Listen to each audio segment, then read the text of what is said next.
ইন্টারনেটে ভাইরাল একটি face pack আজকে আমি তোমাদের সঙ্গে শেয়ার করব। পুজো অলরেডি চলে এসছে, আর এই সময়ের মধ্যে স্কিন ব্রাইট এবং গ্লোয়িং কে না করতে চায় বলো, তাও আবার একদম ঘরোয়া পদ্ধতিতে। আজকে আমি তোমাদেরকে যে ফেস প্যাকটা দেখাবো, মিনিমাম কয়েকটা প্রোডাক্ট দিয়ে এই ফেস প্যাকটা রেডি করা যায় খুবই সহজে। আর এই ফেস প্যাকের মেন ইনগ্রিডিয়েন্ট হলো ভাত।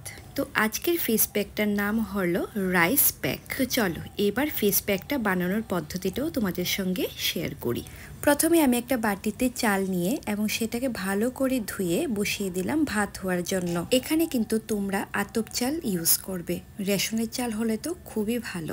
যখন দেখবে চালটা সেদ্ধ হয়ে গেছে এবং কিছুটা পরিমাণ জলও আছে, তখন গ্যাসের ফ্লেমটা বন্ধ করে দেবে। কিছুটা ঠান্ডা হওয়ার পর একটা মিক্সার গ্রাইন্ডার নেবে এবং সেই ভাতটাকে ভালো করে পেস্ট করে নেবে। আমি যেটা ভুল করেছি সেটা হলো ভাতটা একদম ঠান্ডা হওয়ার পর আমি গ্রাইন্ডারে দিয়েছিলাম, তার জন্য ভাতটা ভালো মতো পেস্ট হয়নি।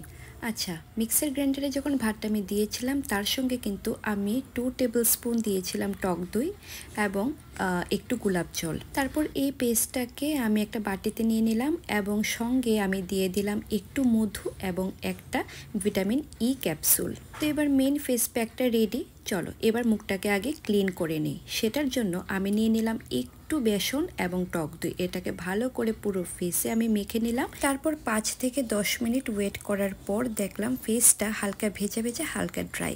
এরকম অবস্থায় ভালো করে স্কিনটাকে রাব করে নিলাম, তারপর স্কিনটা পরিষ্কার করে নিলাম। তো স্কিনটা ভালোভাবে পরিষ্কার হয়ে গেছে অলরেডি। দেখো বেসনটা ইউজ করার পরই স্কিনটা অনেকটা ব্রাইট হয়ে গেছে। তারপর আমি সেই ভাইরাল রাইস ফেস প্যাকটা এবার লাগিয়ে নিচ্ছি। দেখো আমার ফেসে কিন্তু রাইসটা একটু দানা দানা অনেকগুলি আছে, কারণ এর আগেই বলেছি যে রাইসটা ভালো করে পেস্ট হয়নি সেই জন্য। তবে ব্যাপার না, আমি মোটামুটি এটা আমার মতো করে ম্যানেজ করে লাগিয়ে নিয়েছি। তো এবার রেজাল্টটা পেলেই হলো। তো এবার দেখো আমি পুরোটা ফেসে যেরকম লাগিয়েছি, যে কোনো ফেস প্যাকে আমি ফেসেও লাগাই, সঙ্গে গলাতেও লাগাই। তো এভাবে আমি হাফ অ্যান আওয়ার আমি ওয়েট করব। তো আধ ঘন্টা পর এটা দেখলাম যে একটু ভেজা ভেজা অবস্থায় ছিল। তো যাই হোক, আমি এর থেকে বেশি আর রাখবো না, আর এটাকে ভালো করে এখন রাব করে পরিষ্কার করে নেব। তো রেজাল্ট তো তোমাদের সামনে, তো তোমরাই নিশ্চয়ই বুঝতে পারবে। আমার তো খুব একটা খারাপ লাগেনি, ভালোই লেগেছে। তো তোমরাও কিন্তু ট্রাই করতে পারো। আর যারা ট্রাই করবে অবশ্যই কিন্তু কমেন্ট বক্সে জানিও বা মেসেঞ্জারে জানিও। আগের ভিডিওতে মানে বিটরুটের ভিডিওতে কিন্তু তোমরা অনেক অনেক ভালোবাসা দিয়েছো, সঙ্গে তোমরা যারা ইউজ করেছো জিনিসটা আমাকে মেসেঞ্জারে কিন্তু থ্যাংক ইউ বলেছো। তো তার জন্য তোমাদের অনেক অনেক থ্যাংক ইউ।